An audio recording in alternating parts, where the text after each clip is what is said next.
Hi viewers, I thought I'd do this video not just to share my own opinions on the subject, but to open up the dialogue down in the chat for other stackers so you can share your thoughts and opinions on why it's a good idea to stack silver and gold, so that those who are new to both precious metals can get a better insight on why we do it and that we're not all nutters. Anyway, obviously over the years I have had digital savings, which I suppose were once paper savings because we had a passbook that we would go and get stamped and updated with our interest. But it was still saved digitally, as it were. Now, I think one of the best savings I ever had was a FTSE 100 bond, which was a 5-year fixed bond, and you were guaranteed the return of your capital. And I put a few thousand into that and had that money tied up for 5 years. I don't think you could access it. I'm not entirely sure, but if you could, there would obviously have been a penalty. But you were guaranteed your original outlay. But as it turned out, the FTSE done very well over them 5 years, and I made 37% interest over 5 years. Which, you know, was okay, I suppose. And it was tax-free because of the type of account it was. And I think another savings I had, which was called a regular saver, where you set aside money every month into this savings account, fixed. You had to put that in every month, and for a 12-month period, and then you got a percentage, which was 10%, I seem to remember. But what we hadn't realised when we done it was that 10% was actually only calculated on your first deposit, and then that percentage decreased each of the 12 months. But it still, returned a fairly decent return, I suppose. And being a self-employed person, it worked very well for me because that was a good way of me saving up for my tax bill. And then I would obviously just cash it in and pay the tax man. The bastards. Anyway, that aside, so digital savings are are fine. Obviously, you do make a little bit of money. Some of it's guaranteed, and some of it's a bit more risk. Some of it you've got to tie up, and some of it you haven't. But as you will have seen me comment on many videos, saving in silver and gold has just been so much more enjoyable than just seeing £100 disappear out of my account every month into some savings account, and then see a statement building up each month. It's just pretty boring, really.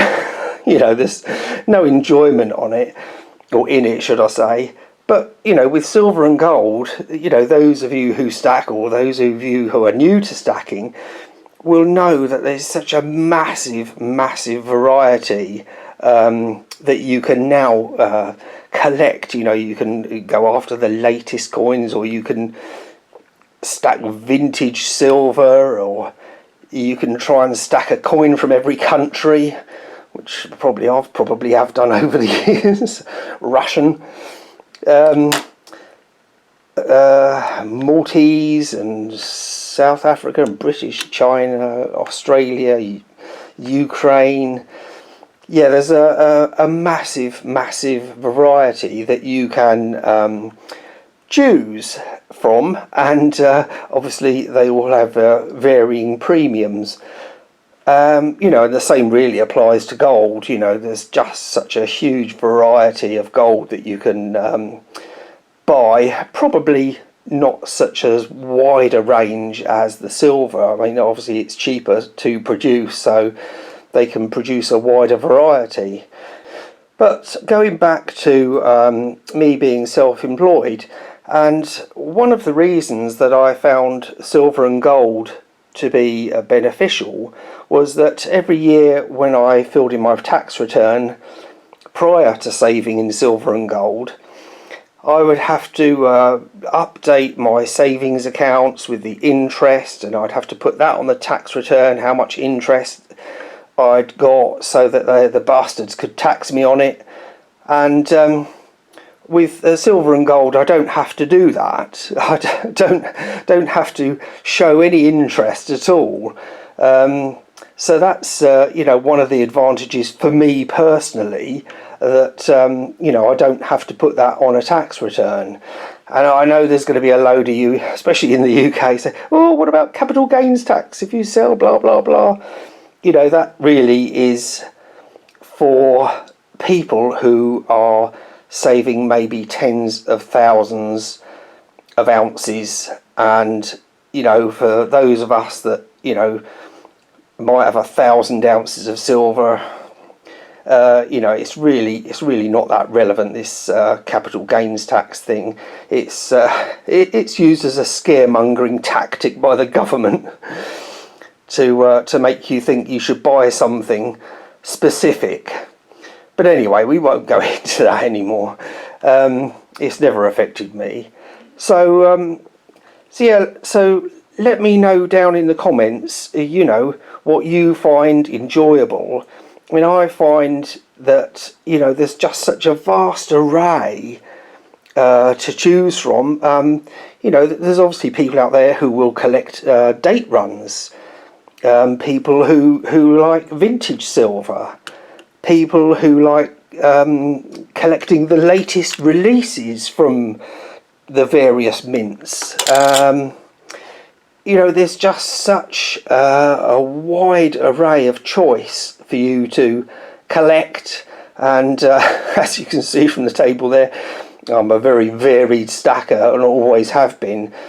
I have collected date runs over the years and then sold them on and bought something else instead. But it's a hobby, but it's also, I find, a way of saving. It's a hobby. I mean, many of the hobbies I've had have cost me absolutely thousands over the years, and literally you get nothing back from them, Whereas silver and gold as a hobby, you always maintain that, that minimum silver weight or gold weight value. You've always got that intrinsic value left from your hobby. So let me know your thoughts down in the comments, why silver and gold works for you. I've told you why it works for me, so that those new to silver and gold can get a better insight, and for those who wanted to stick around and see some shiny, let's go through a few of them now. I think I saw Salivate Metal with one of these recently, the East India trade dollar. Misting up nicely. Russian Georgian the Dragon. Isle of Man Angels. These veteran stackers will remember these. What year was this from? 2017, so not that long ago. 7 years ago. Obviously you've all seen the Britannias. Oh, the Republic du Chard. Is that right? Is this one from the Republic du Chard? Can't remember now. We'll flip it over and have a look. The hippopotamus. Oh, I was right. Look at that from memory. These are more like proof-like coins, aren't they? And Una and the Lion. More recent pickup, the Golden Eagle from Malta. Beautifully done coins. Wall Street Bets. Do you remember them? Somali elephants. They were more proof-likes as well, weren't they? Those old ones, as you can see the reflection there. Which year was this? I think this is a decade old, yeah? 2014, so 10 years old. Koalas, a whole myriad of koalas. I think that's a 2010, if I'm right. Oh, I was right, look at that. It must just be my short-term memory that's crap then. What did they call this one with the big ears? I can't remember now. Pandas. The 2013 Panda with the 3 pandas.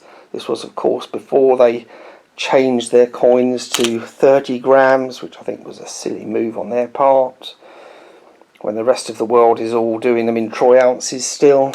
I think they were hoping that we would all follow suit, but of course it hasn't happened. Gold, many of you will have seen these Mexican sets that I have, the 50 pesos down to the dos pesos, and a few of you will remember the story of the dos pesos at my LCS. He offered me this dos pesos. I said, have you got any gold? This was several years ago, and he showed me this dos pesos, and I said, how much? He said £30, and I thought, it's a bit flipping tiny. I don't really want tiny little gold coins like that. So I passed. I didn't buy it. I bought something else instead. And of course, here we are now. You'd probably be lucky to get one for £90, I should think. But there you go. We all make mistakes.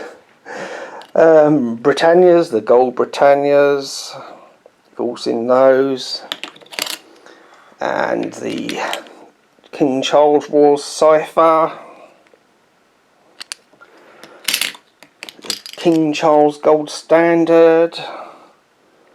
What was the King Charles one? It was indeed. I got that right. The double sovereign. The last year of Queen Elizabeth, if I remember rightly. And you've all seen the buffalo, and you've all seen the gold sovereigns. And hopefully I'll be doing a video on a few of these soon. These are all Edward VII. For those who haven't seen the Edward VII sovereigns. Anyway, I will leave you with the silver and gold, and keep calm and keep stacking. And I'll see you on the next one. Bye.